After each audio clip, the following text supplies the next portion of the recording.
पूर्णस्य पूर्णमादाय पूर्णमेवावशिष्यते।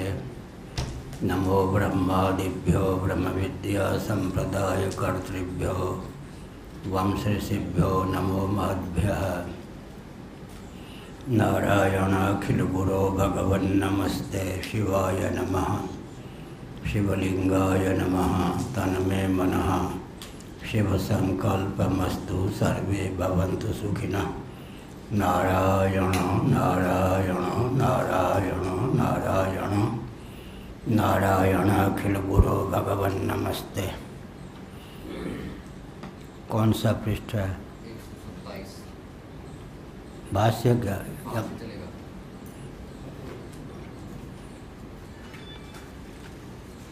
बृहदारण्यक 1:3:20 एष एव बृहस्पतिर्वाग् वै बृहति तस्या एव पतिः तस्माद् उ बृहस्पतिः। यह जो प्राण है यही बृहस्पति है। वाक् का नाम बृहति है। उसका पति होने के कारण उद्दीपक, प्रेरक, स्पंदन युक्त करने में समर्थ होने के कारण प्राण को वाक्पति बृहस्पति कहा गया। बृहति का पति, बृहति का अर्थ है वाक्। यह बृहस्पति की निरुक्ति है। आध्यात्मिक धरातल पर देवगुरु बृहस्पति होते हैं। यहाँ भी समझना चाहिए कि कर्मेंद्रियाँ, ज्ञानेंद्रियाँ, अंतःकरण ये सब ज्ञान और कर्म के संपादन में, द्योतनशीलता में, उद्भासन में समर्थ हैं। अतः ये देवता हैं। प्राण इनका अधिपति होने के कारण देवों का गुरु है। उसी का नाम बृहस्पति है। बृहति का अर्थ होता है वाक्। उसका पति प्राण है। प्राण से एकीभूत होकर ही कर्मेंद्रियाँ, ज्ञानेंद्रियाँ, अंतःकरण अपने विषय के उद्दीपन, ग्रहण, विसर्जन में समर्थ हैं। प्राण को लेकर ही जीवात्मा में भोक्तृत्व प्राप्त है। प्राण के द्वार से ही अन्न जल आदि का सेवन होता है। प्राणों से एकीभूत होकर कर्मेंद्रिय, ज्ञानेंद्रिय, अंतःकरण को भी बल और वेग प्राप्त होता है। यहाँ तक कि जो स्थूल शरीर है, आश्रय है, यह भी अन्न जल आदि के द्वारा पुष्ट होता है। इसके पोषण में भी प्राण का ही हाथ है। प्राण अपने सहयोगी कर्मेंद्रिय, ज्ञानेंद्रिय, अंतःकरण को परिपुष्ट करने में समर्थ है। अपने अभिव्यंजक संस्थान शरीर को भी परिपुष्ट करने में समर्थ है। मैंने कई बार बताया, मुखिया मुखसो चाहिए, खान पान को एक, पाले पोसे सकल अंग तुलसी सहित विवेक। घर का, राष्ट्र का मुखिया मुख के समान अर्थात मुखगत प्राण के समान होना चाहिए। वह अपने समाश्रितों को परिपुष्ट रखने में समर्थ हो, तब काम बनता है। मेरा पेट हाउ मैं न देऊँ काऊ, फर्रुखाबाद की कहावत है उत्तर प्रदेश में। इससे काम नहीं चलता। सबका जो पोषक होता है वही सबके द्वारा परिपुष्ट होता है। अन्यों का शोषक होकर जो अपना पोषण चाहता है, अन्यों के द्वारा परिपुष्ट न होकर शोषित हो जाता है। जीवन में इस प्रकार की दिव्यता लाने की आवश्यकता है। हम भोजन करते हैं तो हमको इतना लाभ होता है कि भूख की निवृत्ति हो जाती है, लेकिन साथ वाले भोजन करते हैं तब तृप्ति होती। तृप्ति तब होती है जब साथ वाले भोजन करते हैं। व्यक्तिगत भोजन करने पर केवल भूख की निवृत्ति होती। समष्टि तादात्म्यापत्ति जीवन में हो, समष्टि से एकीभूत हो। अधिदैव समष्टि से एकीभूत होते हैं, इसलिए उन तक पाप की पहुंच नहीं होती। जितने वाक हैं, एक एक शरीर में वाक इंद्रिय है, लेकिन अधिदैव अग्नि एक ही होते हैं। अग्नि तक पाप की पहुंच नहीं होती, वाक तक पाप की पहुंच हो जाती है।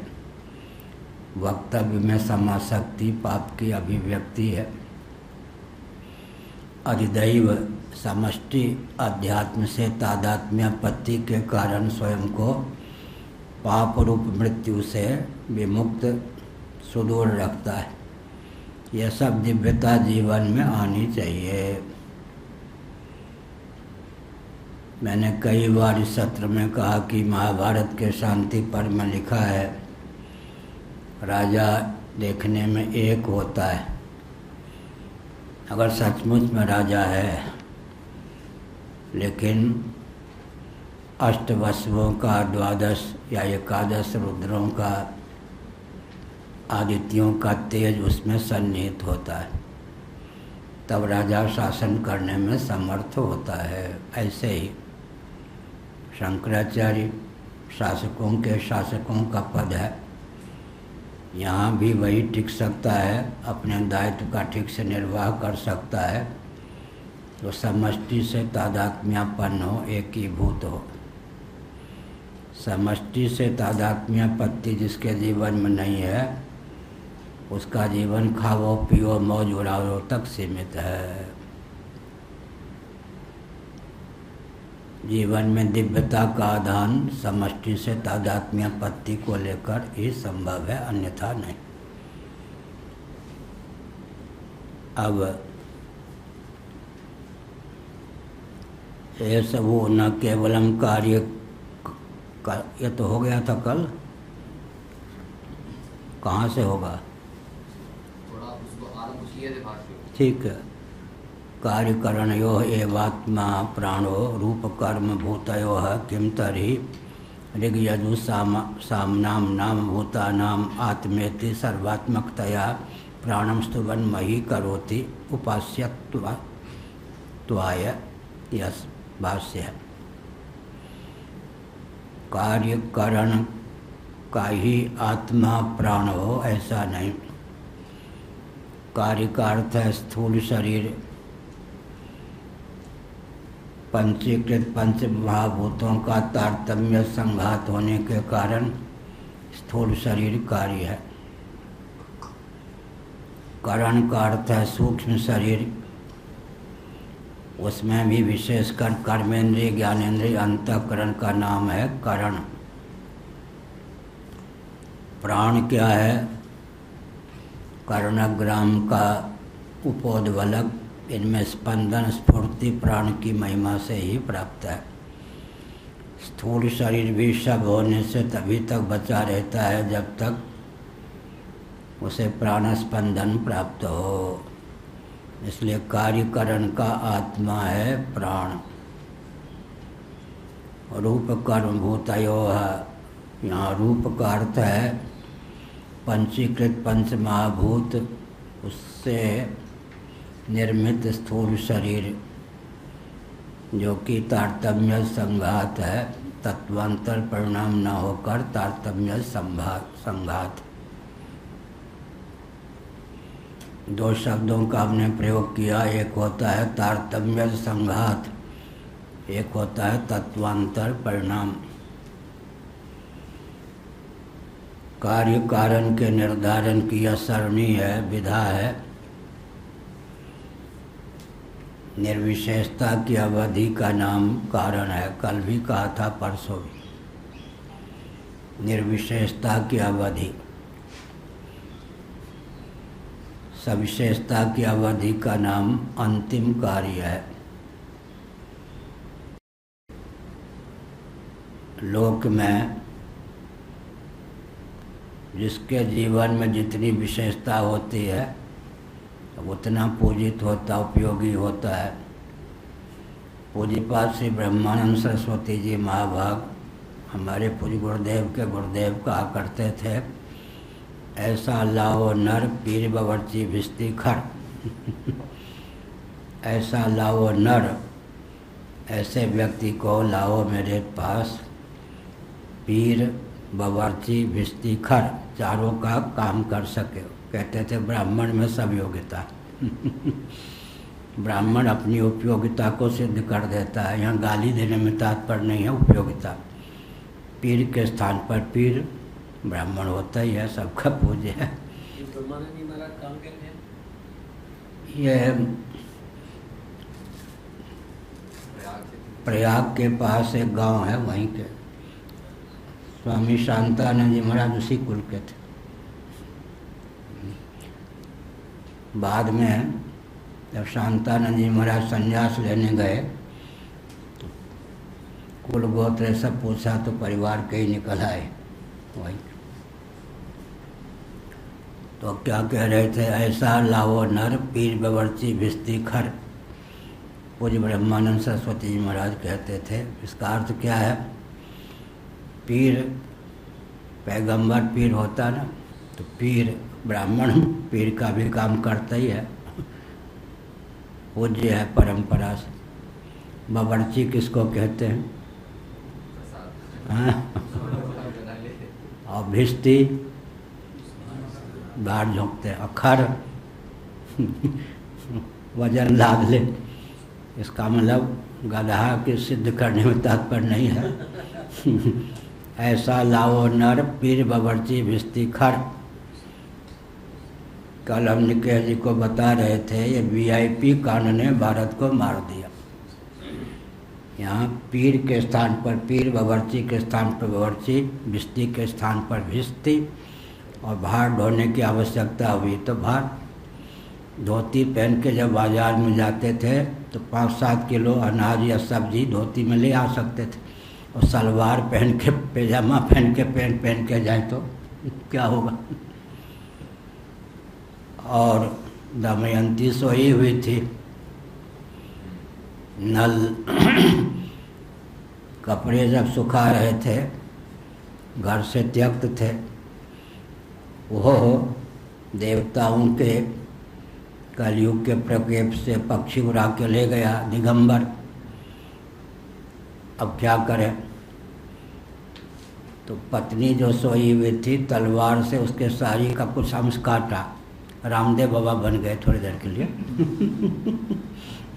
एक ही कांग्रेस की घुरकी से रामदेव बाबा को साड़ी पहन के भागना पड़ा। यहाँ तो हम लोग रोजे घुरकी सहते रहते। सलवार, वही सलवार पहन के। हमने कहा सलवार, लेकिन वो सलवार पहने होती दमयंती तब क्या होता। साड़ी का कुछ हम तलवार से काटा, उसी से अपनी लज्जा निवारण का काम किया। तो हमने संकेत किया, ऐसा लाओ नर पीर बवर्ची भिस्ती खर। ये वीआईपी कांड ने भारत को बर्बाद कर दिया। कथावाचकों की स्थिति यह है कि वो घर में पानी नहीं लेते, पानी अपने हाथ से उठ के लेंगे तो कथावाचक कैसे रहेंगे? वो राष्ट्र के लिए क्या करेंगे? विपत्ति। मैं कथावाचक हूँ, झाड़ू कैसे लगाऊंगा, पोछा कैसे लगाऊंगा? बड़ी विपत्ति। ये वीआईपी कांड ने भारत को बर्बाद कर दिया। क्या भूतपूर्व कलेक्टर, एसपी, वर्तमान कलेक्टर, एसपी, ये सब वीआईपी कांड ने बाबाओं में फिर मुझे हंसी आती है कभी कभी कि मैं तो सबसे ऊंचे पद पर हूँ विश्व में, शंकराचार्य के पद पर। शरीर में क्षमता हो तो झाड़ू देने में मुझे कोई अभी भी आपत्ति नहीं है, छोटा काम करने में भी कोई आपत्ति नहीं है। ये वीआईपी कांड ने भारत को बर्बाद कर दिया। इसलिए मैंने क्या कहा, लोक में आप गाना भी जानते हैं, नाचना भी जानते हैं, भोजन भी बनाना जानते हैं। जितनी विशेषता होगी उतनी महत्ता होगी, उपयोगिता होगी। और दार्शनिक क्षेत्र में जितनी निर्विशेषता होगी उतनी महत्ता होगी। उत्पत्ति के क्रम में विशेषता बढ़ती है, समृद्धि के क्रम में विशेषता घटती है। अव्यक्त में शब्द भी नहीं है, शब्द भी बीज रूप से स्थित है। आकाश में एक गुण है शब्द, वायु में शब्द स्पर्श, अग्नि में शब्द स्पर्श रूप, जल में शब्द स्पर्श रूप रस, पृथ्वी में शब्द स्पर्श रूप रस गंध। पृथ्वी की सबसे अधिक उपयोगिता क्यों? कारण और कारण के गुण की अनुगति के कारण। निर्विशेषता की ओर जाएंगे तो कारण, सविशेषता की ओर आएंगे तो कार्य। जीवन में निर्विशेषता भी हो, सविशेषता भी हो।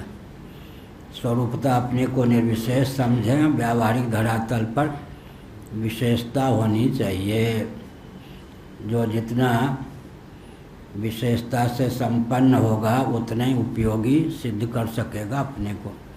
वीआईपी कांड भारत से जाए तो भारत का उत्कर्ष हो। वीआईपी कांड, कथावाचक भी वीआईपी, घर में भी हिलते डुलते नहीं, हम कथावाचक हैं। अरे राम, बड़ी विपत्ति, संकट। ये कथावाचक जमवन जी के भाई, बड़े भाई सब कथावाचक थे। गैस सिलेंडर फूट गया, अपने को बचा करके थोड़ी दूर जाके सो गए, दुनिया मर जाए जल्द।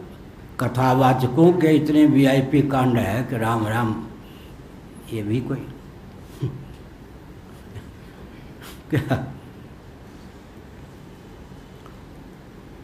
वृंदावन में एक व्यक्ति की पत्नी मेरे पास आई, महाराज आपके पास जो आते हैं ना मेरे पतिदेव, उनको समझाइए।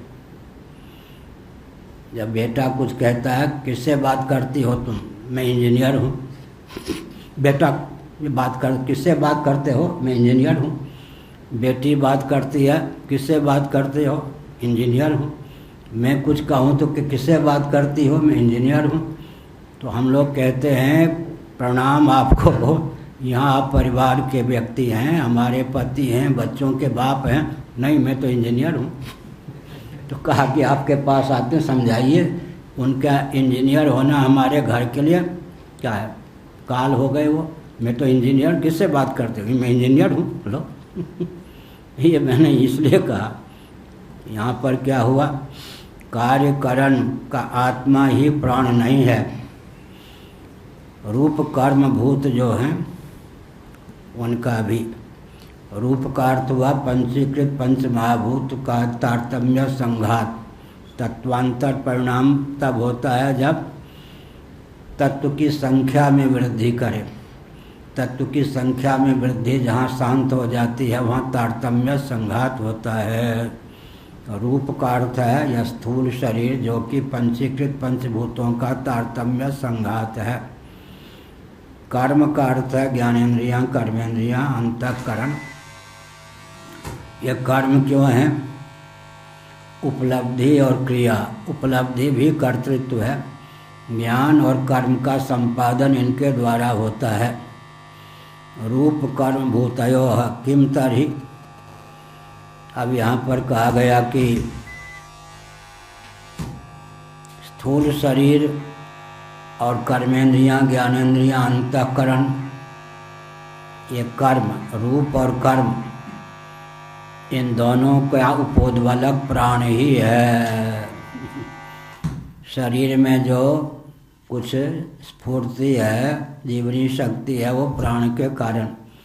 कर्मेंद्रिय, ज्ञानेंद्रिय, अंतःकरण में जो दिव्यता है वो प्राण के कारण। जगत नाम रूप कर्मात्मक है। तो रूप का वर्णन हो गया, कर्म का वर्णन हो गया। कर्म कहने पर ज्ञानेंद्रियां, कर्मेंद्रियां, अंतःकरण, इन तीनों का ग्रहण हो गया, क्योंकि ज्ञानक क्रिया का संपादन भी इन्हीं के द्वारा होता है। कल बताया था कि ज्ञानेंद्रिय कर्मेंद्रिय में कितना तालमेल है। कान के द्वारा शब्द सुनते हैं, वाक के द्वारा शब्द का विन्यास करते हैं। कान ज्ञानेंद्रिय है, वाक कर्मेंद्रिय है। त्वक के द्वारा स्पर्श का ग्रहण करते हैं, हाथ के द्वारा स्पर्श का त्याग करते हैं। नेत्र के द्वारा गंतव्य का दर्शन होता है, पाँव के द्वारा गंतव्य तक गति होती है। रसनेन्द्रिय के द्वारा रस का ग्रहण होता है, जननेन्द्रिय के द्वारा मूत्र आदि का त्याग होता है, घ्राण इंद्रिय के द्वारा गंध का ग्रहण होता है, गुदा के द्वारा दूषित अंश जो गंध का है उसका विसर्जन होता है। तो सत्वात् संजायते ज्ञानम रजः कर्मणि भारत। ज्ञानेन्द्रियां सात्विक हैं, उनके माध्यम से शब्द स्पर्श रूप रस गंध 5 गुणों का ग्रहण होता है। कर्मेंद्रियां राजस हैं, उनके द्वार से 5 विषयों का विसर्जन होता है। यह कहा।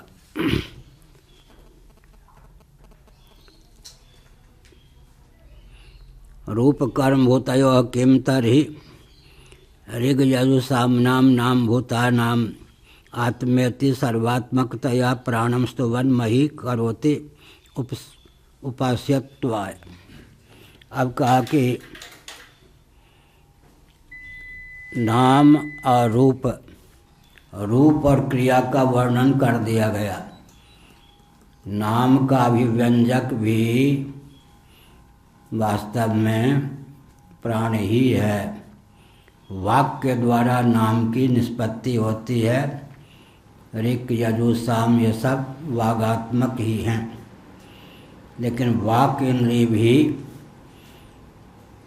बोलने में, शब्द के संपादन में तब समर्थ है जब प्राण का योग उसके साथ हो। यह जो प्राण है रूप का भी उपोद्बलक है, कर्म का भी उपोद्बलक है। वाक इंद्रिय के माध्यम से जो नाम की, शब्द की, वाणी की अभिव्यक्ति होती है उसका उपोद्बलक भी प्राण ही है। यह प्राण की महिमा। सर्वात्मकतया प्राणम स्तुवन मही करोति।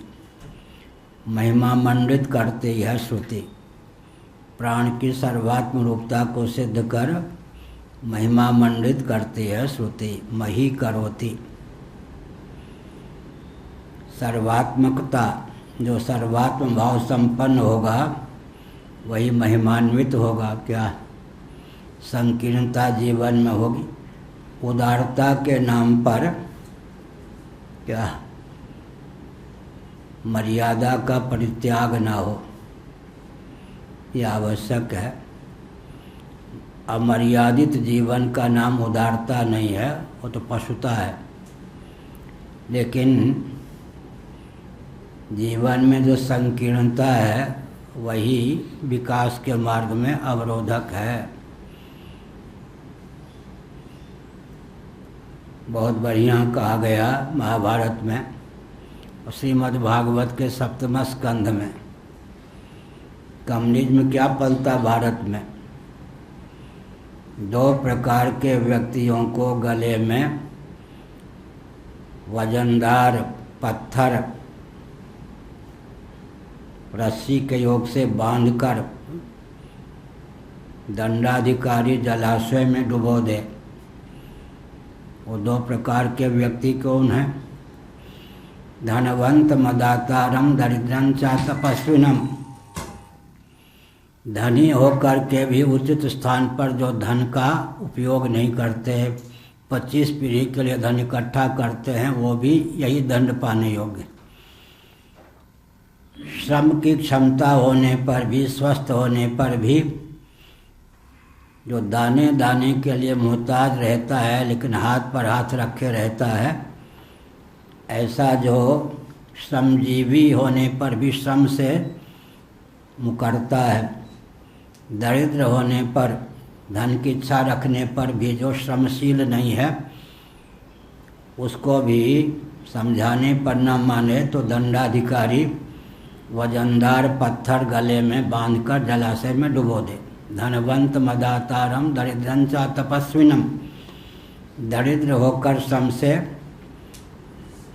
मुकरता हो और धनी होकर धन का ठीक से उपयोग न करता हो। अब यह जो संविधान क्रियान्वित था तो कम्युनिज्म की दाल कहाँ से गलती? मुस्लिम तंत्र, क्रिश्चियन तंत्र, कम्युनिस्ट तंत्र हमारे प्रमाद का फल है। सनातन सिद्धांत को समझकर उसके अनुपालन में जो प्रमाद का परिचय दिया गया, समझने में और पालन में, उसी के गर्भ से क्रिश्चियन तंत्र, मुस्लिम तंत्र, कम्युनिस्ट तंत्र उत्पन्न हो गए।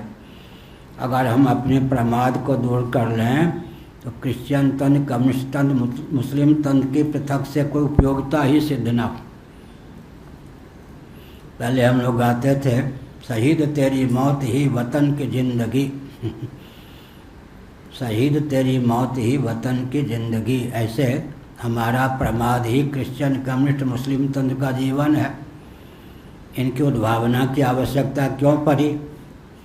हमने शास्त्रीय सिद्धांत को समझ करके ठीक से अनुपालन नहीं किया। हमारे पूर्वज ऐसे थे कहने का अभिप्राय क्या हुआ?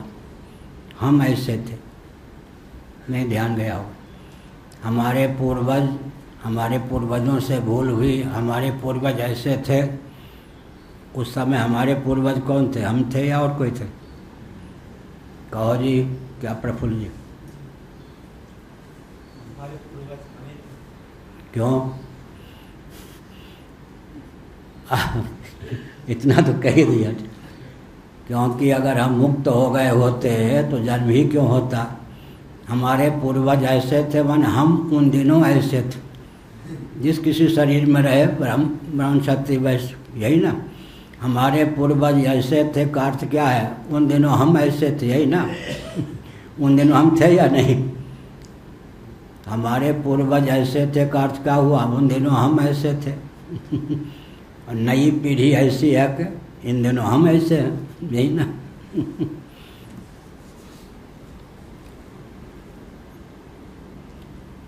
प्राण को मही करते हैं, माने महिमान्वित करते हैं, महिमा मंडित करते हैं। क्यों?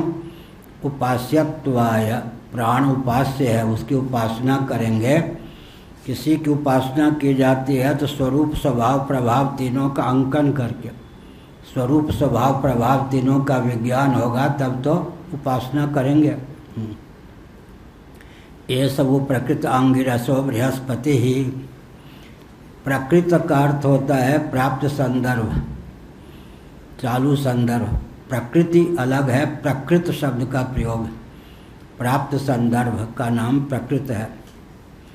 आंगिरस है, बृहस्पति है। प्राण जो है आंगिरस है, अंगों का रस है, सार है। और बृहस्पति है का अर्थ क्या हुआ? वाक भी प्राण ही है, वाक्पति, बृहति का पति। प्राण ही आंगिरस, गोत्र भी, गोत्र प्रवर्तक भी हुए ना, अंगिरा, आंगिरस। इस विज्ञान से संपन्न यह जो विज्ञान है, यह जो तत्व है, प्राण तत्व, उसने जब ऐतिह्य दृष्टि से अवतार लिया तो उसी का नाम आंगिरस हो गया। और वाक ने ऐतिह्य धरातल पर अवतार लिया तो उसी का नाम क्या हो गया? बृहस्पति। वाक के अधिदैव का नाम बृहस्पति। कल हमने कहा दर्शन जगत में जो तत्व हैं वो अवतार लेते हैं अधिदैविक दृष्टि से, तो उसी का नाम इतिहास बन जाता है। आकाश के अवतार युधिष्ठिर जी, वायु के अवतार भीम जी, अग्नि के अवतार अर्जुन जी, जल और पृथ्वी के अवतार नकुल, सहदेव, अश्विनी कुमार के अवतार। पंचभूतों के अधिदैव ने ही 5 पांडवों के रूप में अवतीर्ण किया, अपने को अवतीर्ण हुए। और पार्थिव प्रपंच के अधिष्ठात्री देवी द्रौपदी के रूप में अभिव्यक्त हुई। तो हमारे यहाँ जो अधिदैव है वह अवतार लेकर के इतिहास की संरचना का उपोद्बलक होता है। अधिदैव अवतीर्ण हो जाए उसी का नाम इतिहास है। ये रूपक नहीं, सच्ची बात है। इसीलिए पंचदेवों के, पंचभूतों के जो अधिपति वही 5 पांडवों के रूप में अभिव्यक्त हुए। इतिहास है यह। दर्शन ही इतिहास बन जाता है। जो दार्शनिक जगत में तत्व हैं वो अवतार लेने पर क्या होता है, ऐतिह्य पुरुष बन जाते हैं। कथम बृहस्पति ही वाक्पति का नाम हुआ बृहस्पति। बृहति वाक है, उसके पति प्राण। उच्यते वाग वै बृहति, वाक ही बृहति है। बृहति छंद विशेष भी होता है, यहाँ बृहति है छंदः वाग वै, क्योंकि छंद जो होगा वो वाक से पृथक थोड़े होगा। अक्षर भी तो वाकई है, पद भी तो वाकई है, वाक्य भी तो वाकई है। बृहति छंदः, वाक ही बृहति छंद है। हाथी के पाँव में सबका पाँव क्या, और क्या होता है, संभव प्रमाण। 1 अरब में 1 करोड़ 1 लाख 1 रुपया सब समाहित है। हाथी के पाँव में सबका पाँव, फिर संभव प्रमाण।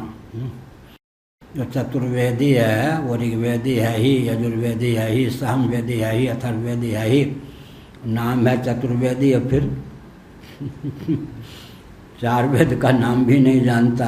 ज्ञान तो छोड़ दीजिए, वो नहीं। बृहति छंद 37 अक्षरा। बृहति छंद में कितने अक्षर होते हैं, 36 अक्षर होते हैं। यह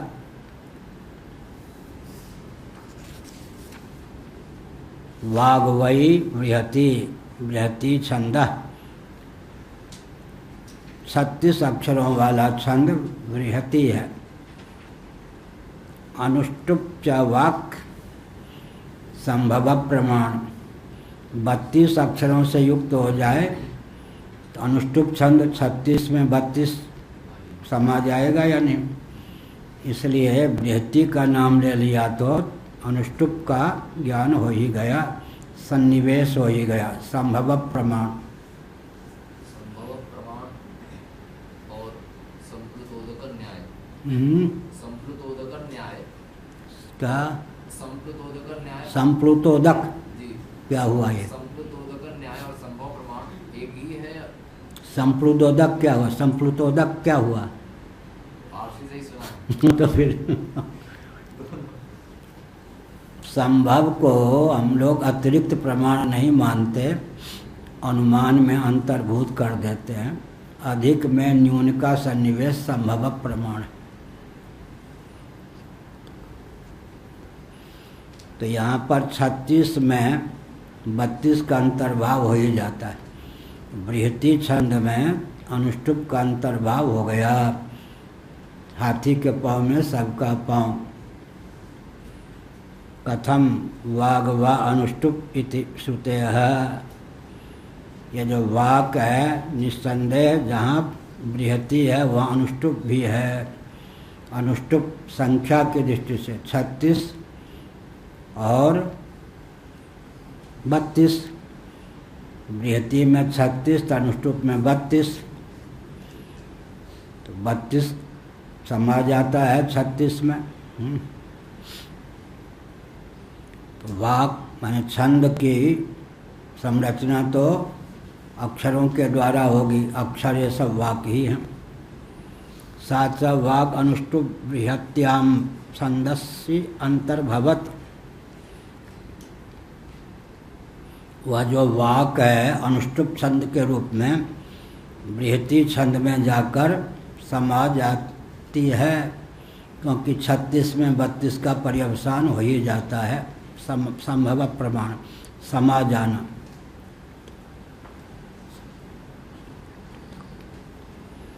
अतो युक्तम वाग्वै बृहति इति, इसलिए वाक निस्संदेह बृहति है, यह ठीक ही है। बृहति छंद वाग्विलासी तो है। अब बृहति का जो पति हो गया वो बृहस्पति हो गया। वो कौन है? प्राण। वाक है बृहति, प्राण है बृहस्पति। आप कौन हो? बृहस्पति। क्यों संकोच कर रहे हैं? प्राणोपाधिक चिदात्मा का नाम बृहस्पति, प्राणोपाधिक चिद धातु का नाम बृहस्पति।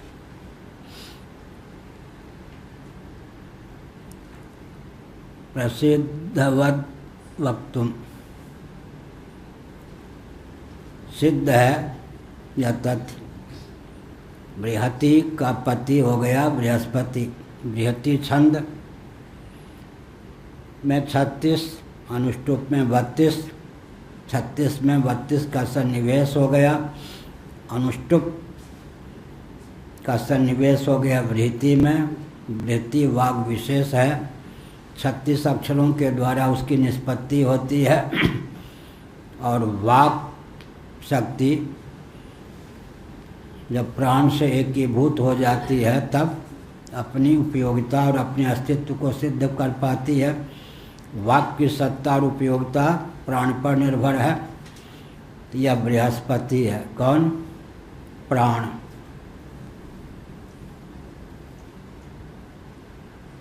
बृहत्यां च सर्वाणि चोऽन्तर्भवन्ति प्राणस्तु संस्तुतत्वात्। बृहति छंद में जो भी ऋचाएँ हैं उनका अंतर्भाव हो जाता है, अंतर्भूत हो जाती हैं। प्राण की संस्तुति में यह वचन विनियुक्त है। प्राण, प्राण जो है वाक्पति है, वाचस्पति है, बृहस्पति है। प्राण से एकीभूत होकर ही जो वाक है अपनी उपयोगिता को सिद्ध करने में समर्थ।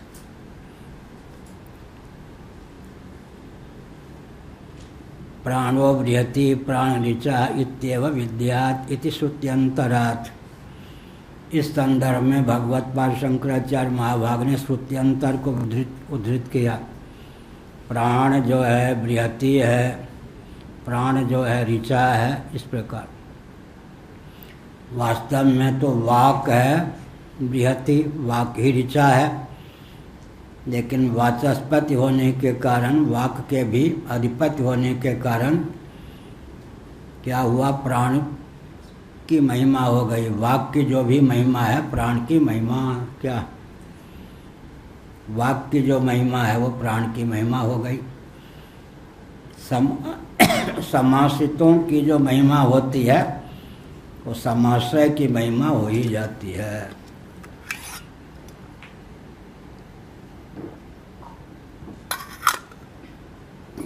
एक थे जाट शरीर के कोई देवता,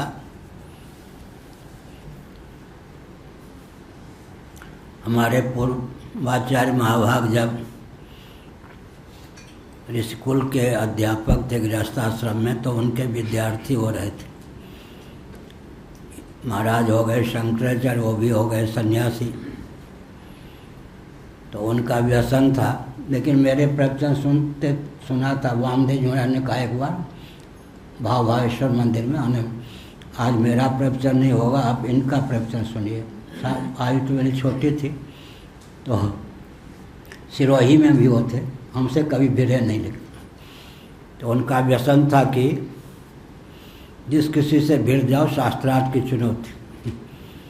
तो मार्कंडेय ब्रह्मचारी जी हमारे जो गुरु भाई थे, पूज्य गुरुदेव के लिए प्रसाद बना रहे थे। वो जाट देवता ब्राह्मणी ने पाला था, लेकिन जाट शरीर के थे। कहाँ हैं कटपात्री? मैं शास्त्रार्थ करने के लिए आया हूँ। तो मार्कंडेय ब्रह्मचारी तो बहुत बड़े विद्वान थे। महाराज के अक्षर को ही पहचानते थे, फेयर वही करते। उन्होंने कहा मैं तो महाराज का रसोइया हूँ, पहले मुझसे ही निपट लीजिए। अब उनको नहीं मालूम था कि रसोई बनाने वाले कौन हैं। प्रवचन में माहिर नहीं थे मार्कंडेय जी, लेकिन विद्या तो क्या कहना। तो हम तो उनके रसोइया, हमसे निपट लीजिए। रसोइया जब संस्कृत बोलने लगे तो जो शास्त्रार्थ करने आए थे वो भागे। मार्कंडेय जी ने कहा मैं तो महाराज का रसोइया हूँ, पहले हमसे निपट लीजिए। ऐसे ही है, अनुगत की जो महिमा है उस आश्रय की महिमा हो जाती है। तो वाक की जो भी महिमा है वो महिमा किसकी हो जाएगी? हो जाती है प्राण की। इस सबसे मनोविज्ञान भी है या नहीं? मैं धीरे धीरे खोल करके क्यों पढ़ाता हूँ? इन सबको जीवन में ढालना चाहिए। क्या पढ़ के भूल जाना या पढ़ाने के लिए ही पढ़ना, इसे काम नहीं चलता। अपने जीवन में इस विद्या को ढालने पर दिव्यता आती है। ठीक है।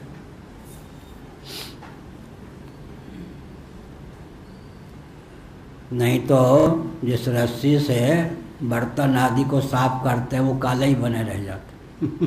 बर्तन भले ही सफ़ेद हो जाए, ऐसे ही केवल पढ़ने पढ़ाने के लिए भी तो बहुत योग्यता चाहिए। सुन लिया, हाँ मैंने 10 उपनिषद पढ़ लिए, ऐसे नहीं।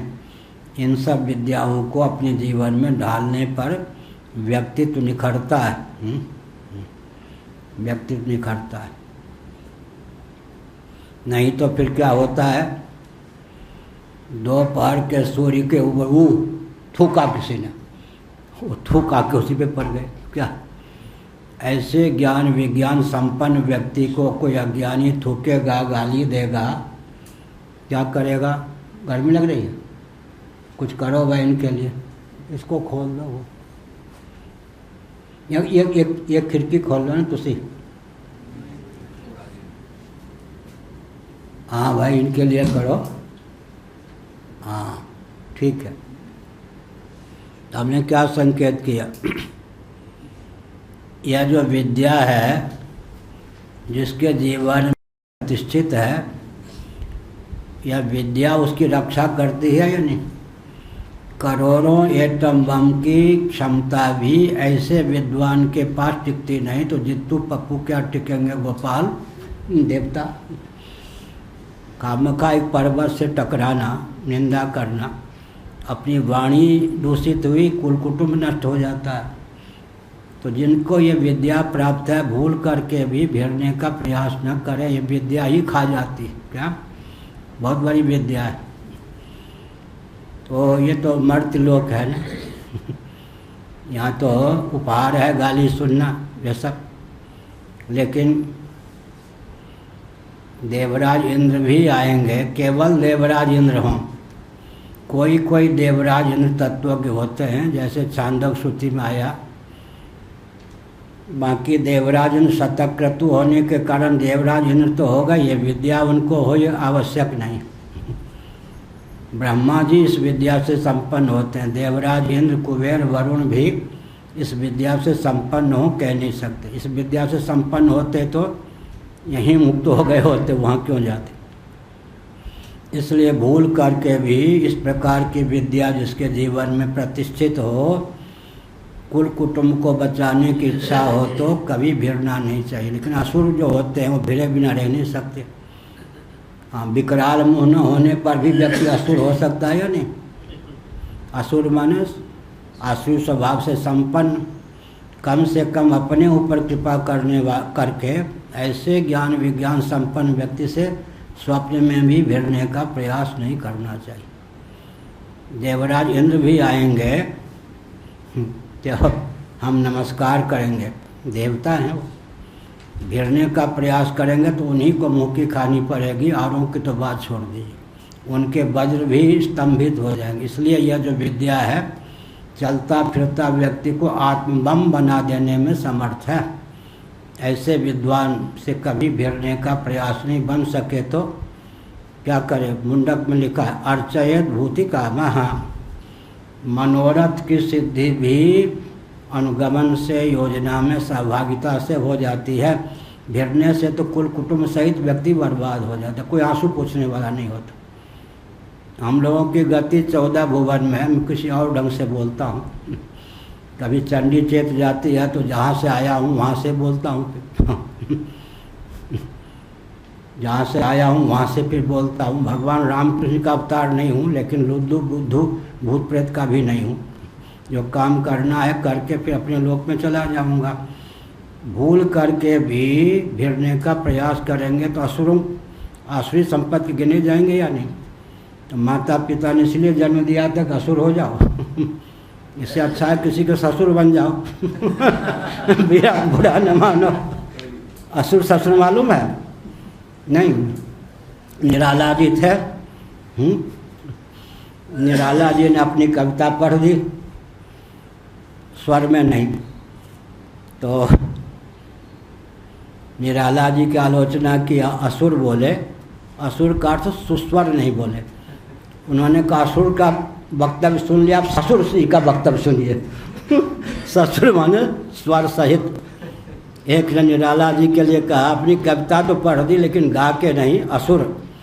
तो निराला जी क्यों छोड़ते? तो बंगाल में पढ़े लिखे थे ना, उन्नाव के थे, उनका भरण पोषण बंगाल में हुआ था। उन्होंने कहा असुर की कविता सुन ली, अब ससुर जी कविता बोल रहे हैं ससुर माने सुस्वर, यही है। इसीलिए कहा वाग व अनुष्टुप इति हो गया। विद्यात प्राणो बृहति प्राण ऋचा इत्येव विद्यात। प्राण जो बृहति है, क्यों है? वाक बृहति है तो वाकपति, प्राण जो है उसमें भी बृहति की योग्यता, बृहस्पति भी है और बृहति भी है, दोनों योग्यता हो गई। बृहति के पति बृहस्पति और बृहति भी है। इसका अलग पति होने पर भी जो वाक की महिमा है वो किसकी? प्राण की महिमा हो ही जाती। वाक बृहति है तो प्राण भी बृहति है। अतिरिक्त क्या है? वाक बृहस्पति नहीं है लेकिन प्राण बृहस्पति भी है। जो बृहति भी हो बृहस्पति भी हो वो प्राण है। इत्य विद्यात इति श्रुत्यंतरात, इस श्रुत्यंतर से यह सिद्ध है। भागात्मत्वात् चर्चाम प्राणेन्तर्भावः ऋचाम। वागात्मत्वात् चर्चाम प्राणेन्तर्भावः च ऋचाम। जो ऋचाएँ होती हैं वो वाक स्वरूप ही होती हैं, वाक वैभव ही होती हैं। इसलिए चूँकि वाक का अंतर्भाव प्राण में होता है, इसलिए क्या हुआ? ऋचाओं का अंतर्भाव भी प्राण में ही हो जाता है। और प्राण का अंतर्भाव किसमें होगा? जीव में।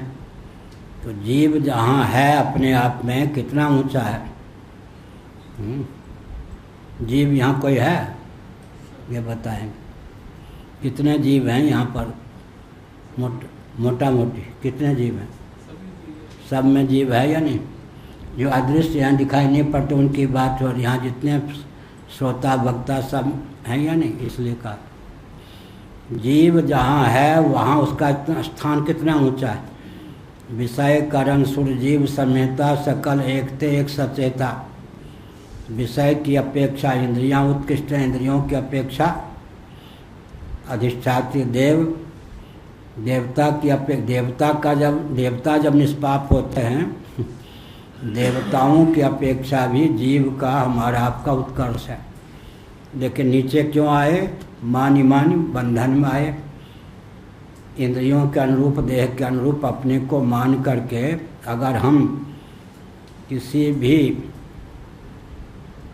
इंद्रियादि के अनुरूप आत्ममान्यता को न पालें तो अपने आप में देवता से ऊपर हुआ हमारा स्थान या नीचे हुआ। विषय के भेद से इंद्रियों में भेद, इंद्रियों के भेद से देवताओं में भेद, लेकिन फिर भी जीव में अभेद ही। जीव आसन से मत डोल रहे तो ही पी मिलेंगे। जीव का जो अपना स्थान है, अगर उसी स्थान पर रहे तो उसके ऊपर केवल जगदीश्वर कारणोपाधिक भगवान ही सिद्ध होंगे और कोई नहीं। देवताओं से जीव का स्थान ऊंचा क्यों है? कोई जीव ही वेदादि शास्त्र सम्मत कर्मोपासना के अनुष्ठान के फलस्वरूप देवता होता है। कहो जी प्रफुल्ल जी। कोई जीव ही कर्मोपासना के बल पर देवता। तो देवता से स्थान जीव का ऊपर हुआ या नीचे? तो आज से देवता का पूजन छोड़ दोगे क्या? मनुष्य भावापन्न होकर देवता की आराधना करनी चाहिए, लेकिन जीव का जो अपना स्थान है वो अधिदैव से ऊपर है। जीव का जो अपना स्थान है वो अधिदैव से ऊपर है। विषय के भेद से इंद्रियों में भेद, इंद्रियों के भेद से अधिदैव में भेद, फिर भी जीव में अभेद। अब ये सब क्या है? आत्मबम बनाने की फैक्ट्री है। मेरी अवस्था रही होगी मान लो 25 या उससे भी कम। लखनऊ में नैमिषारण्य के महापुरुष दंडी स्वामी पूज्यपाद नारदानंद सरस्वती जी महाराज की सभा थी। मैं छिपा रहता था, लेकिन कभी कभी वो पकड़वा के खड़ा कर देते थे। उन दिनों में खड़े होकर बोलता था। 32,000 श्रोता होंगे उस समय। उन दिनों तो 30-32 हज़ार सामान्य होते थे। 30 साल पहले भी जब शंकराचार्य हुए तो 5,000 तक श्रोता हो जाते। अब तो ज्यों-ज्यों यातायात के साधन बढ़ रहे हैं, त्यों-त्यों नास्तिकता भी बढ़ रही है। अब तो 5,000 मजदूर आदि को इकट्ठा करके श्रोता भले ही कर दे, दक्षिणा के बल पर होते नहीं। उन दिनों हमारे मुंह से निकल गया, हम आत्मबम बनाते हैं। नैमिषारण्य में जंगल में रहते आत्मबम बनाते हैं। तो कोई शरीर में बीमारी थी, उस बार हम आगे नैमिष वाले महाराज के साथ यात्रा में नहीं थे, जंगल में रहते थे नैमिष में। शिष्टमंडल आया लखनऊ से 1 किलोमीटर 100 एकड़ का आश्रम था वो। कार्यालय में जब आया, रिटायर्ड तहसीलदार ये सब वहाँ पर यह संत होकर संचालन कर रहे थे। वो जो बोला था ध्रुव चैतन्य, मैं आत्मबम देखने आया हूँ, कैसे बनता आत्मबम। वो लोग उनको हुआ कोई गोला वोला रहता होगा।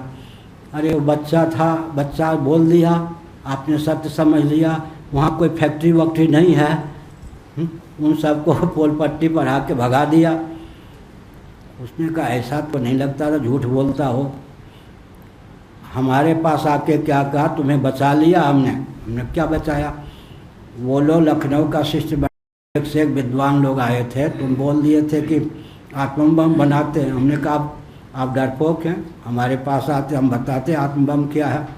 आत्मबम बनाते हो? हमने कहा आपको डरना हो तो डर जाइए, आत्मबम बनाता हूँ। ये विद्या जो है आत्मबम है या नहीं?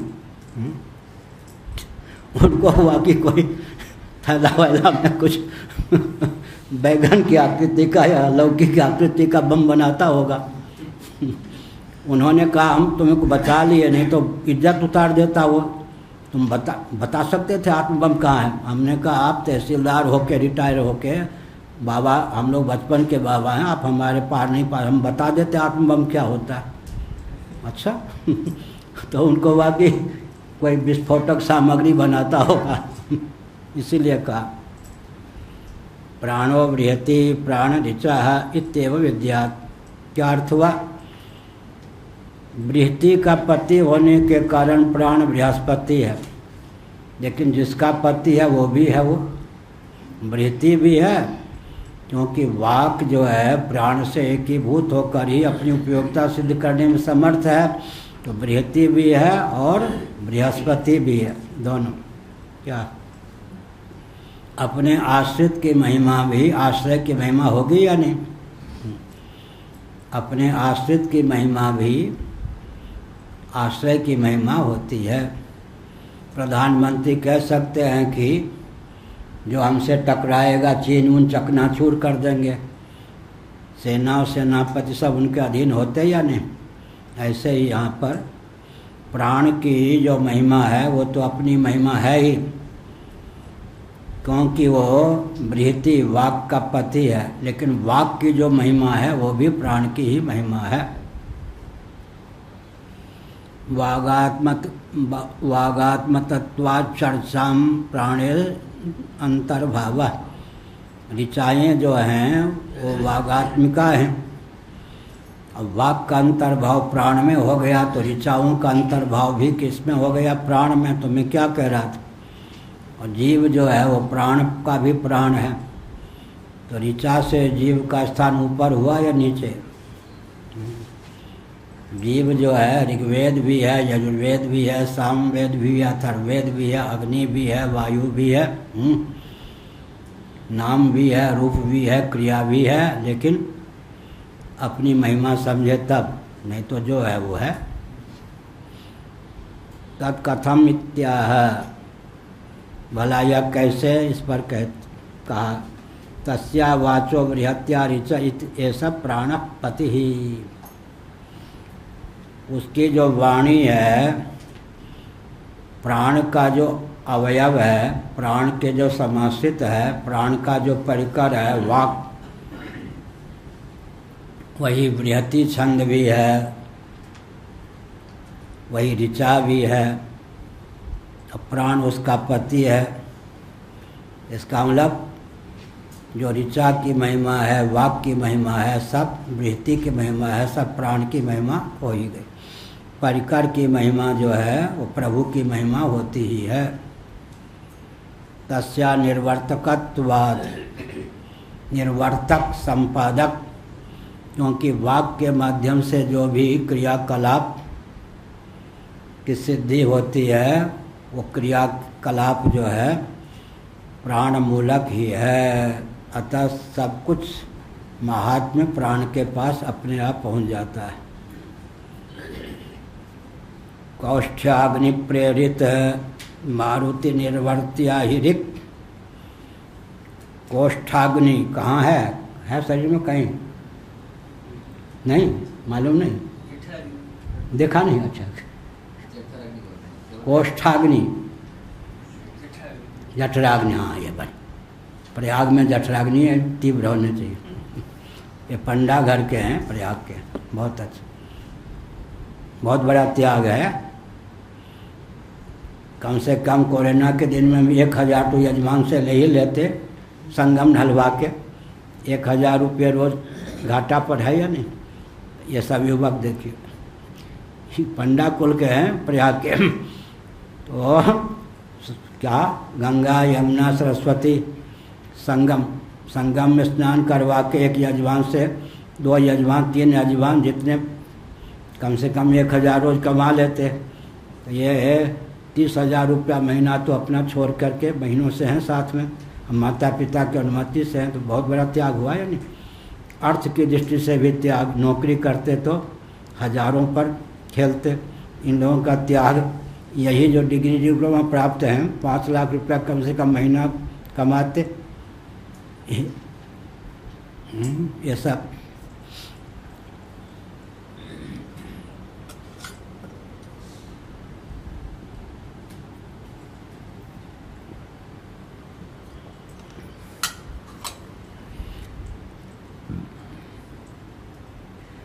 कौष्ठाग्नि प्रेरित मारुति निर्वर्त्या ही ऋक्। कोष्ठाग्नि, कोष्ठ जठराग्नि से प्रेरित, अग्नि से प्रेरित पवन। अब इस पे भी कोई यंत्र बन सकता है। आजकल हमारा दिमाग यंत्र बनाने पर है। क्या सनकी होते हैं ना जैसे आजकल हमारा दिमाग यंत्र बनाने पर है। क्यों चला गया मालूम है? बचपन में क्या करता, उधर की लकड़ी इधर की लकड़ी, ऐसे ऐसे उड़ जा आकाश में। तो अभी हम अध्ययन कर रहे कि बचपन में खेल कूद में क्या क्या करते थे, उसी से द्योतित होता है ना कि आगे क्या करेगा। तो अभी कोई कुछ महीने पहले किसी ने आके पूछ दिया आपने कोई यंत्र बनाया, तो हमारा ध्यान गया कि इसके मुख से परमात्मा बोल रहे कि अब तुम्हें यंत्र बनाना चाहिए। अभी 5-7 दिनों से हमारा दिमाग यंत्र में लगा हुआ है और वैज्ञानिकों को संदेश दे दिया है कि 10 किलो मिट्टी को प्रेशर यांत्रिक विधा से उसके गंध को खींच करके जल बना के दिखाइए। वैज्ञानिकों ने शायद ध्यान दिया ही होगा, दिया है, हमारी बात पर ध्यान देते हैं। हमारा ध्यान गया कम से कम 5-7 विचित्र ढंग का अनुसंधान विश्व को देने का, और विज्ञान पे सनक चली गई। तो यहाँ देखिए कौष्ठाग्नि से प्रेरित जो है मारुत, ये भी विज्ञान है। जठराग्नि जो है, उद्दीप्त जो जठराग्नि होती है, वहाँ जो प्राण है उसको ऊपर फेंक दे। अग्नि तत्व वायु के ऊर्ध्वगमन में हेतु है, ये विज्ञान हुआ या नहीं। अग्नि तत्व जो है वायु के ऊर्ध्वगमन में हेतु है, इसके आधार पर भी आविष्कार हो सकता है।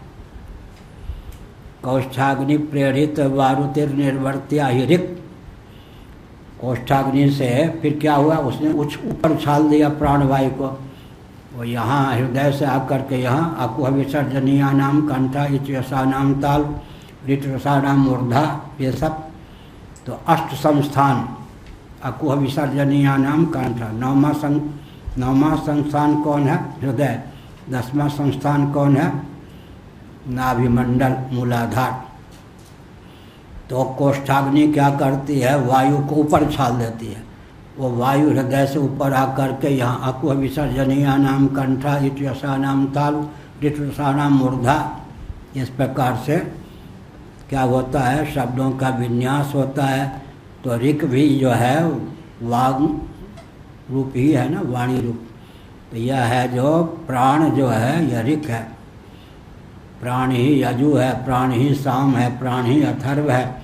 वाग वैभव जो कुछ है वो सब प्राण का ही है, क्योंकि प्राण ना हो तो वाग स्वतंत्र रूप से अपनी उपयोगिता बिल्कुल सिद्ध न कर सके। कौष्ठ्याग्नि प्रेरित मारुत निर्वर्त्या ही ऋक्, ये भी अनुसंधान का विषय हो सकता है।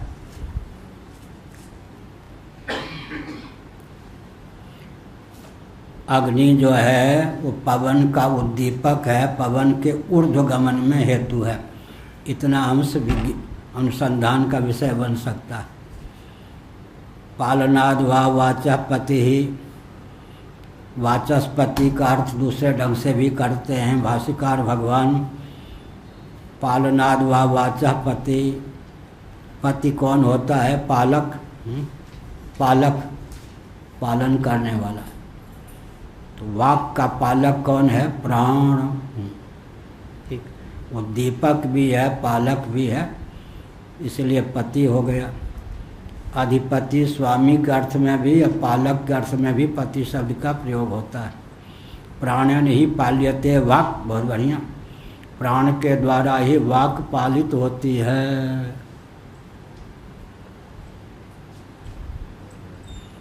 इसी को स्पष्ट करते हैं, अप्राणस्य शब्दोच्चारण सामर्थ्याभावात्। क्षीण प्राण या बिल्कुल प्राण न हो, जिसकी प्राण शक्ति कमज़ोर है, वो उदात्त अनुदात्त ये सब स्वरित और वो सामवेद है सब कैसे, या जो राग रागनी है लंबे खींचने पर जिनका उच्चारण होता है वो तो नहीं गा सकता। या वृद्धावस्था में, वृंदावन में एक मंडली के संस्थापक थे, जब वो 50 तक की आयु के थे, 55 तक की, उनके स्वर को सुनने के लिए दूर दूर से दिल्ली से उन दिनों लोग आते थे। बाद में जब बूढ़े हो गए, अपने बेटे को मंडली चलाने, रास मंडली चलाने का प्रशिक्षण दिया।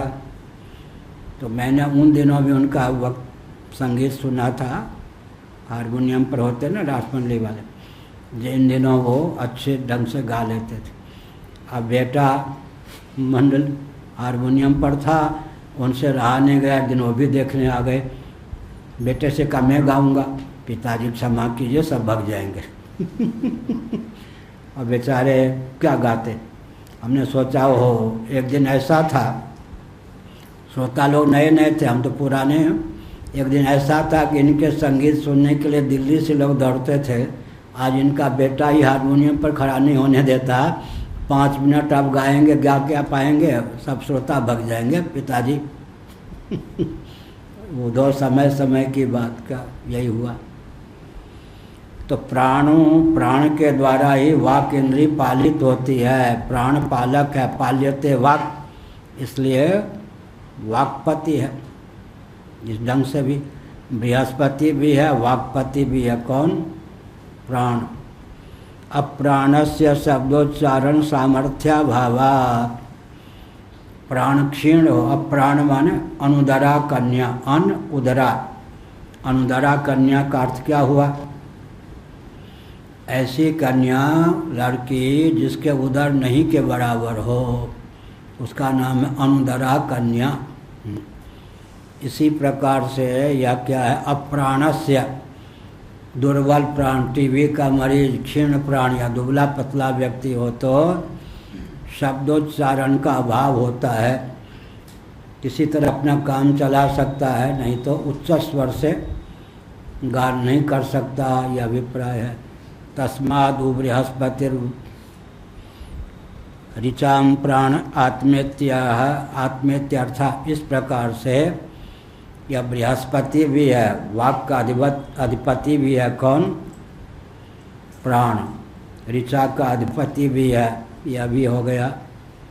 यह है वाक्पति भी है। आत्मा माने उज्जीवक। तो जीव क्या हुआ? प्राण का भी प्राण हुआ।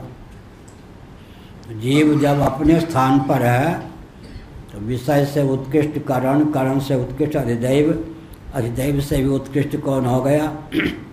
जीव तत्व। उसके ऊपर एकमात्र जगदीश्वर ही सिद्ध होते हैं। देवताओं से ऊंचा स्थान जीव का है।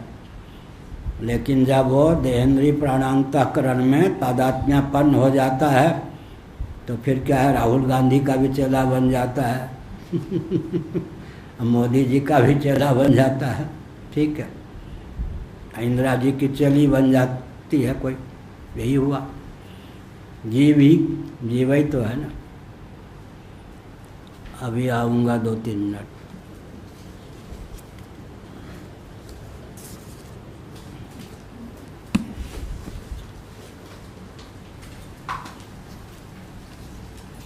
बैठे रहे।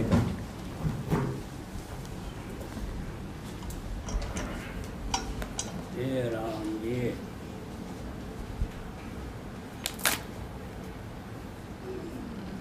नारायण नारायण। भैया मन लग रहा है? हे अच्युत हे अनंत हे गोविंद। हे अच्युत हे अनंत हे गोविंद।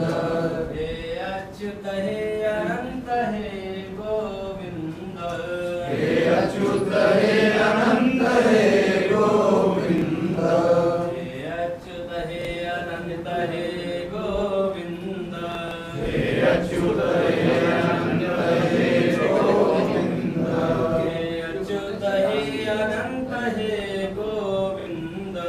हे अच्युत हे अनंत हे गोविंद। हे अच्युत हे अनंत हे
अच्युत हे अनंत हे गोविंद हे अच्युत हे अनंत हे गोविंद हे अच्युत हे अनंत हे गोविंद हे अच्युत हे अनंत हे गोविंद हे अच्युत हे अनंत हे गोविंद हे अच्युत हे अनंत हे गोविंद हे अच्युत हे अनंत हे गोविंद।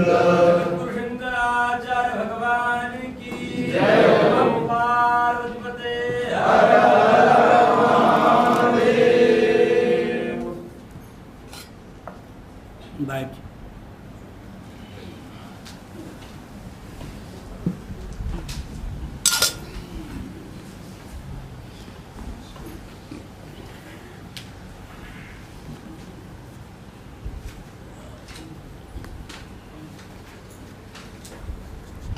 अब आनंद गिरी जी। ठीक है। पृष्ठ 127 है क्या?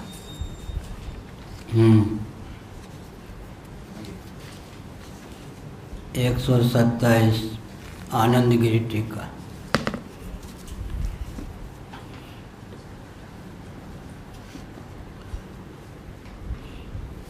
आनंद गिरी जी का महत्व यह है कि भगवान शंकराचार्य के शिष्यों में इनका नाम समकालिक थे, इसलिए बहुत ऊंचा स्थान है।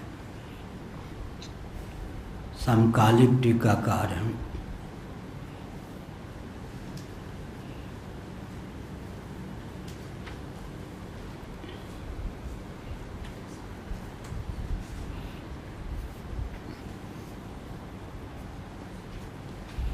बृहस्पत्यादिधर्मकं प्राणोपासनं वक्तुं वाक्यांतरम् अवतारयति एष इति।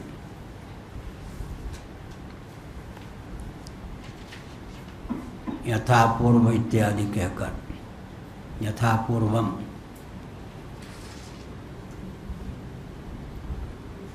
बृहस्पति आदि धर्म से युक्त प्राण की उपासना को कहने की भावना से एषु यह श्रुति प्राप्त है, कंडिका प्राप्त है। इसी की अवतरणिका एषु कहकर भगवान भाष्यकार प्रस्तुत करते हैं। प्रतीक के रूप में उन्होंने एषु दो शब्दों को लिया है। तस्य विधांतरेण तात्पर्य न केवलम, विधांतर से प्रकारांतर जिसको कहते हैं उसके तात्पर्य को अभिव्यक्त किया, न केवलम कहकर। यह जो प्राण है कार्यकरण का ही आत्मा हो ऐसा नहीं, बल्कि नाम रूप कर्म तीनों का अधिपति है। कार्यकरण, कार्य से रूप ले लेते हैं, करण से कर्म ले लेते हैं, और ऋगादि से नाम ले लेते हैं। नाम रूप कर्मात्मक जगत। नाम की सिद्धि वाक से होती है, वाक से ही ऋगादि की सिद्धि भी होती है। आनंद गिरि जी स्वयं ही अर्थ करते हैं, कार्यम स्थूल शरीरम, यह जो स्थूल शरीर है यह कार्य है। पंचीकृत पंच महाभूतों का तारतम्य संघात होने के कारण स्थूल शरीर कार्य है।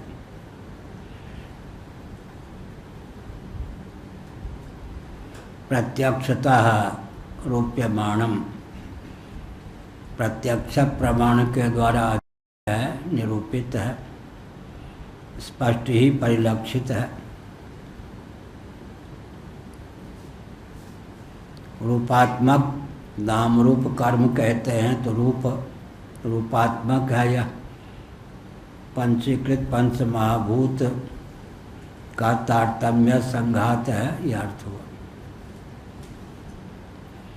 कारणम च ज्ञान क्रिया शक्तिमत् कर्मभूतम तयोः आत्मा प्राणः इत्युक्त्वा नाम राशेरपि तथेति वक्तुं कंडिका चतुष्टयम् इत्यर्थः।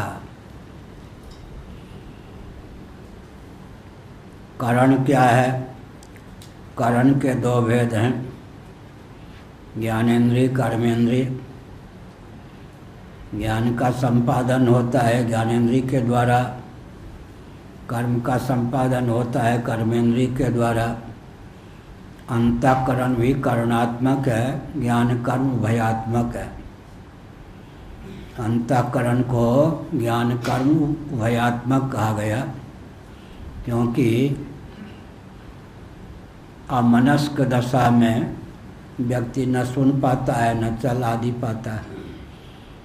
अंतःकरण ज्ञान कर्म उभयात्मक है, कर्मेंद्रियों का भी उपोद्बलक है, ज्ञानेंद्रियों का भी। ज्ञानेंद्रियों का भी उपोद्बलक है, कर्मेंद्रियों का भी, इसलिए अंतःकरण उभयात्मक हो गया ज्ञान कर्म। मन ज्ञान कर्म उभयात्मक, बुद्धि चित्त अहंकार ये सब ज्ञान कर्म उभयात्मक।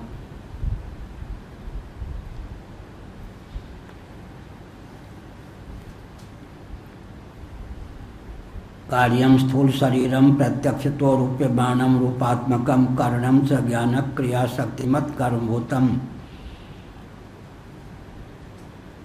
ज्ञान क्रिया शक्तिमत् कर्मभूतम। रूपोपलब्धि, शब्दोपलब्धि, रसोपलब्धि को भी विवक्षावसात कर्म कह देते हैं। ज्ञान का भी नाम विवक्षावसात कर्म हो जाता है। रूपोपलब्धि करणजन्य हो सकती है, अच्छी क्रिया जैसे होती है करणजन्य, तद्वत नेत्र है। फिर प्राण इन सब का आत्मा है, माने उज्जीवक है। प्राणस्पंदन प्राप्त करके ही कर्मेंद्रियों के द्वारा कर्म का, ज्ञानेंद्रियों के द्वारा ज्ञान का संपादन होता है। नाम और रूप कह दिया। रूप स्थूल शरीर, कर्म कह दिया। और कर्म क्या हुआ? ज्ञानेंद्रिय कर्मेंद्रिय, इनके माध्यम से विषयोपलब्धि और विषय का विसर्जन होता है। अब कौन रह गया? नाम रह गया। नाम रूप कर्मात्मक, रूप कर्म के बाद नाम, रूप और कर्म के बाद नाम। नाम का भी निरूपण करना चाहिए। जगत को दो शब्दों में कहना होता है तो नाम रूपात्मक जगत है। तीन शब्दों में कहना हो तो नाम रूप कर्मात्मक जगत है, क्रियाकारक फलात्मक जगत है, भोक्ता भोग्य भोग रूप जगत है। ये सब विधा है। अब नाम रह गया। नाम रूप और क्रिया का वर्णन हो गया। रूप कहने पर स्थूल शरीर का ग्रहण हो गया और कर्म कहने पर कर्मेंद्रिय ज्ञानेंद्रिय अंतःकरण का ग्रहण हो गया। जो प्राण है वो नाम भी प्राण के द्वारा ही सिद्ध है। नामात्मकता भी प्राण को प्राप्त है। नाम राशेरपि तथेतुम वक्तुम कंडिका चतुष्टयम इत्यर्थ। ये जो चार कंडिकाएँ हैं 20वीं से शुरू, ये नाम राशेरपि, नाम समुदाय राम राशि भी वास्तव में प्राण ही है, क्योंकि वाक् के द्वारा, नाम माने शब्द, शब्द राशि की स्फूर्ति होती है वाक् के द्वारा, और वाक् का स्फुरन होता है प्राण के द्वारा। बिना प्राण का योग हुए वाक् की स्फूर्ति नहीं हो सकती। तो प्राण का जो महात्म्य है वो भी कहाँ चला गया? प्राण पर। इसका वाक् का जो महात्म्य है वो भी प्राण पे चला गया। तो नाम रूप कर्म तीनों जाके बैठ गए कहाँ पर? प्राण में। वाणी के द्वारा, वाक्येंद्रिय के द्वारा नाम का संपादन होता है, कर्मेंद्रिय ज्ञानेंद्रिय के द्वारा ज्ञान और कर्म का संपादन होता है, अंतःकरण पोधवलक है।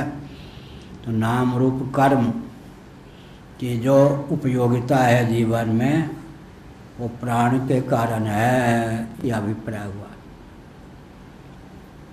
इस तथ्य के उद्भावना के लिए 4 कंडिकाएं हैं। किमिति प्राणस्य आत्मत्वेन सर्वात्मत्वोक्त्या स्तुति इत्याशंक्या उपास्यत्वाय। आखिर प्राण प्राण प्राण, ये बार बार जो प्राण का उल्लेख किया गया है, प्राण के आत्मत्व का जो वर्णन किया जा रहा है, सर्वात्मत्व का जो वर्णन किया गया है, आखिर प्राण की जो इतनी महिमा स्तुति प्राप्त है उसके पीछे राज क्या है, रहस्य क्या है? उपास्यत्वाय, उपास्य के रूप में प्राण को प्रतिष्ठित करना श्रुति का अभिप्राय है। उपास्य स्वरूप स्वभाव प्रभाव तीनों का वर्णन होगा तब महत्व बुद्धि होगी। तो प्राण उपास्य है। इस तथ्य को सिद्ध करने के लिए उसके स्वरूप का, स्वभाव का, प्रभाव का निरूपण किया गया है। उ शब्दोप्यर्थो बृहस्पति शब्दात उपरि संबध्यते। उ एस उ कहा, एस उ एव, ऐसा उ अक्षर है, लेकिन अक्षर भी शब्द का काम कर जाता है। उ जो शब्द है अप्यर्थक है भी। बृहस्पति शब्दात उपरि संबध्यते। बृहस्पति शब्द जो आगे कहा गया है उससे संबद्ध जताने के लिए व्याव्य। बृहस्पतिर्देवानां पुरोहित आसीत् इति श्रुतेः देव पुरोहितो बृहस्पतिरुच्यते तत्कथं प्राणस्य बृहस्पतित्वम् इति शंकते। आनंदगिरी महाभाग का कथन है, बृहस्पतिर्देवानां पुरोहित आसीत्, बृहस्पति देवताओं के पुरोहित थे। देव पुरोहित के रूप में बृहस्पति की प्रसिद्धि है। और यहाँ पर प्राण को कैसे कह दिया बृहस्पति? यह है तत्कथम प्राणस्य बृहस्पतित्वम। देव गुरु का नाम, देवपति का नाम, पुरोहित का नाम, देव पुरोहित का नाम। पुरोहित इंद्र के पास अधिक धन है या बृहस्पति जी के पास? हाँ, बढ़िया सुना हुआ होगा पहले। तो पंडित लोगों को यजमान तब गिनते हैं जब मालूम हो कि पंडित जी कृपा करके आए हैं कर्मकांड कराने, धन में भी हमसे भरे हैं क्या? नहीं तो यजमान समझता है कि भिखमंगे हैं तो वो यूँ करके देता है। बृहस्पति का पद ऊंचा क्यों है? तैत्तिरीय उपनिषद। देवताओं के राजा कौन है? इंद्र। तपोबल ज़्यादा किसमें है? इंद्र में। कर्मोपासना का बल। इंद्र से ऊंचा स्थान पद किसको प्राप्त है? बृहस्पति को। विराट पुरुष होते हैं। उनसे ऊपर किसका पद है? ब्रह्मा जी का। बृहस्पति विराट हैं, ब्रह्मा हिरण्यगर्भ हैं। तो कर्मोपासना के बल पर किसी जीव को, बृहद भारत के किसी मनुष्य को जो मांत्रिक याग में अधिकृत हो, कालांतर में देहत्याग के पश्चात उसको बृहस्पति का पद मिलता है, ब्रह्मा का पद मिलता है, इंद्र का पद मिलता है। तो कर्मोपासना की प्रगल्भता से बृहस्पति को जो स्थान प्राप्त है वो इंद्र से ऊंचा है। इसलिए बृहस्पति देवताओं के पुरोहित थे। यह जो श्रुति है इससे तो बृहस्पति देवताओं के पुरोहित सिद्ध होते हैं। यहाँ प्राण को बृहस्पति कैसे कह दिया? कथम मिति, कथम बृहस्पति देव पुरोहितम व्यावर्तयितुम उत्तर वाक्येन वाक्येणो इन्होंने कैलाशवारों ने बीच में नो को णो किया व्याकरण की दृष्टि से।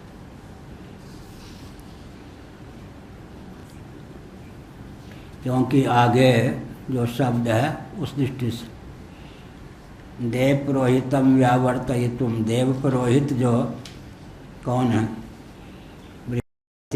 प्राप्त प्रसंग में उनका व्यावर्तन करके यहाँ पर कहा गया। प्राण का महात्म्य है, प्राण का प्रसंग है। ये आध्यात्मिक प्रकरण चल रहा है। यहाँ पर बृहस्पति के रूप में प्राण को ख्यापित किया गया है प्रसंगानुसार।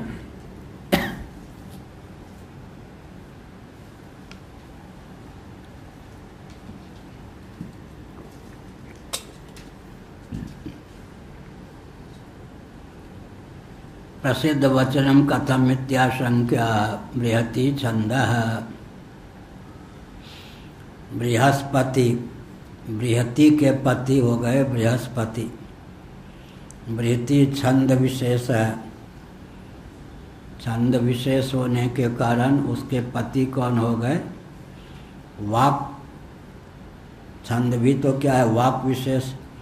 वाक की निष्पत्ति होती है प्राण के बल पर, इसलिए बृहस्पति शब्द जाके बैठ गया प्राण पर, प्राण का वाचक बन गया प्रकरण के अनुसार। वह अधिदैविक प्रकरण है, यहाँ आध्यात्मिक है। सप्त ही गायत्र्यादीनि प्रधानानि छंदांसि। गायत्री उष्णिक बृहति पंक्ति, गायत्री उष्णिक त्रिष्टुप बृहति पंक्ति त्रिष्टुप जगति, ये 7 प्रमुख छंद हैं। गायत्री 1, उष्णिक 2, अनुष्टुप 3, बृहति 4, पंक्ति 5, त्रिष्टुप 6 और जगति 7। 7 छंद हैं। सप्त ही गायत्री आदीनि प्रधानानि छंदांश, और भी बहुत से हैं लेकिन 7 मुख्य हैं, प्रधान हैं। पिंगल शास्त्र में, छंद शास्त्र में ये 7 मुख्य हैं। गायत्री उष्णिक अनुष्टुप बृहति पंक्ति त्रिष्टुप जगति। यह सा च बृहति 37 अक्षरा प्रसिद्धा इत्यर्थ। और जो बृहति छंद है उसमें 36 अक्षर प्रसिद्ध हैं पिंगल शास्त्र में, छंद शास्त्र में।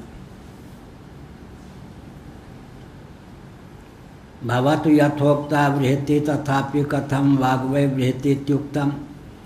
मान लिया कि बृहति छंद है, उसमें 36 अक्षर हैं, रहने दीजिए, लेकिन वाक को बृहति क्यों कहा, अनुष्टुप से थी, इसलिए कहा कि अनुष्टुप में तो 32 ही होंगे, ये 36 मारखां हैं। उत्तर प्रदेश में फ्रेज है मुहावरा, क्या उत्तर प्रदेश में है या बिहार में, 36 मारखां, वहाँ का है 30 मारखां। अच्छा 30 ही मारखां, ये 36 हो गए। छत्तीसगढ़ में होगा वो 36 मारखां, 30 मारखां हो गए। कहाँ, बिहार उत्तर प्रदेश 36 मारखां छत्तीसगढ़ में, ठीक। हाँ 30 मारखां है, हाँ ये 36 मारखां छत्तीसगढ़ में। द्वात्रिंशद अक्षरा तावत अनुष्टुप विष्टा सा चाष्टाक्षरै चतुर्भिः पादैः षट् त्रिंशद अक्षरायां बृहत्यामन्तर्भवति इत्या। 9 चौक 36 और 8 चौक 32। वाग्वै बृहति, वाक जो है बृहति है, छंदो विशेष, छंद विशेष। द्वात्रिंशद अक्षरा, यही ना, तावत अनुष्टुप विष्टा, अनुष्टुप में 32 अक्षर होते हैं। 8 चौक 8 8 8 8 32, 8 अक्षर के 4 चरण हो गए। षट् त्रिंशद अक्षरायाम बृहत्याम अंतर्भवति, और 36 अक्षरों वाली बृहति है। अधिक में न्यून का सन्निवेश हो जाता है संभव प्रमाण की दृष्टि से। 32 की दाल क्या गलेगी 36 के आगे, उनको 36 में समाहित होना पड़ेगा। किसको? 32 को। अनुष्टुप का अंतर्भाव बृहति में हो जाता है। 36 के आगे 32 क्या? 36 में समावेश हो गया, सन्निवेश हो गया। ठीक है। क्या इससे राजनीति में क्या शिक्षा लेंगे? ये राजनीति के विशेषज्ञ होंगे।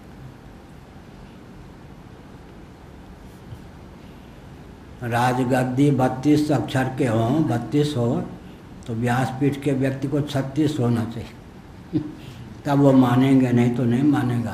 क्या वो 32 मार्खा तो हमको 36 मार्खा होना चाहिए क्या?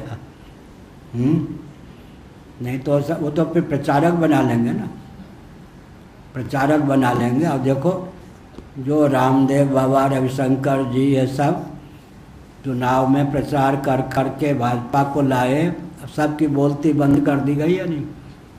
अब भाजपा कुछ भी करे ये बोलेंगे कैसे? तो प्रचारक थे। अब किस मुँह से ये आलोचना करेंगे? सबको मार दिया है नहीं।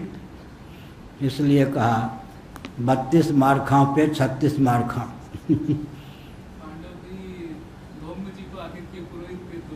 क्या कह रहे हैं?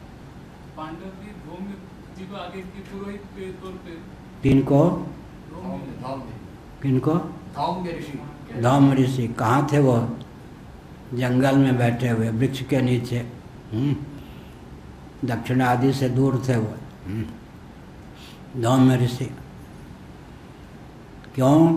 हिमालय की ओर 5 पांडव जा रहे थे और सूर्यास्त के बाद जा रहे थे। सूर्यास्त के बाद समुद्र, नदी आदि के तट पर नहीं घूमना चाहिए। वो गंधर्व, यक्ष, राक्षस, पिशाचों का समय होता है। समय वितरण है ना। क्या काशीपुरी में रात्रि में भी मुर्दा जलाए जाते, अन्यत्र निषेध है। ये धाम है। समुद्र के तट पर, नदी के तट पर रात्रि में घूमना वर्जित है। क्यों? यक्ष, भूत, प्रेत, पिशाच, इन सब का राज्य होता है। संध्या के बाद समुद्र आदि के तट पर नहीं जाना चाहिए, घूमना नहीं चाहिए। विपत्ति के मारे थे, कोई आंसू पोंछने वाला नहीं था। जा रहे थे हरिद्वार की वो गंगा के तट पर। फिर क्या? किसने घेर लिया? अच्छा, यक्षों ने। अर्जुन भिड़ गए, अर्जुन ने परास्त कर दिया। अर्जुन ने क्या कहा? तुम्हारे बाप का है, हमारा नहीं है, तुम ठेकेदार हो। भिड़ गए तो आज बेचारे को हारना पड़ा। तो अंत में मारा नहीं, मैत्री हो गई। तब महान पुरुष तो महान ही होते हैं। अर्जुन ने कहा कि मैं जीत तो गया हूँ, लेकिन जीत कर भी अपने आप को पराजित मानता हूँ। क्यों पराजित मानते हो? जीत कर तो क्या करना चाहिए? प्रसन्न होने चाहिए। उन्होंने कहा आखिर मुझ में कोई, हम में कोई त्रुटि होगी ना, तुम्हारा साहस कैसे हुआ हमारे मार्ग रोकने का?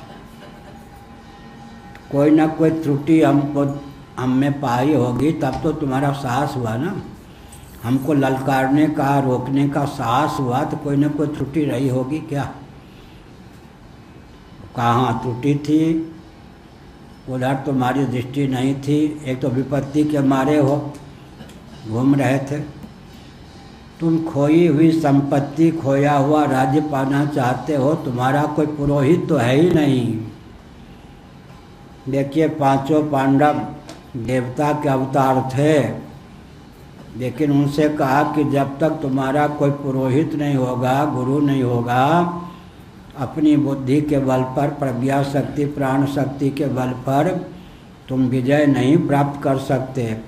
इस कमी की ओर, त्रुटि की ओर तुम्हारा ध्यान केंद्रित करने के लिए मैंने रोक दिया। हम बात तो ठीक कहते हो। कहाँ मिलेंगे? एक जंगल में वृक्ष के नीचे धौम्य ऋषि होंगे, उनके पास जाओ, अनुनय विनय करो। वो जब तुम्हारे पुरोहित बनेंगे, उनके मार्गदर्शन में जब तुम चलोगे तब दुर्योधन आदि पर विजय प्राप्त कर सकोगे। ओम पूर्णमदः पूर्णमिदं पूर्णात् पूर्णमुदच्यते पूर्णस्य पूर्णमादाय पूर्णमेवावशिष्यते। ओम शांति शांति शांति। हाँ, महाराष्ट्र वाले कुछ पूछना हो पूछिए। आपके लिए 5-10 मिनट पहले पाठ पूरा कर दिया।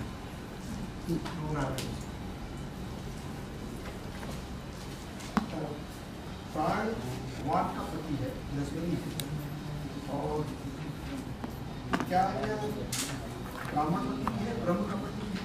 क्या वाक अगर बृहस्पति है तो क्या ये ब्रह्म का पति है? ब्रह्म का प्रतीक पति पति, ब्रह्म का, ब्रह्म माने परमात्मा। अच्छा अच्छा, ठीक, बढ़िया प्रश्न किया, बैठ।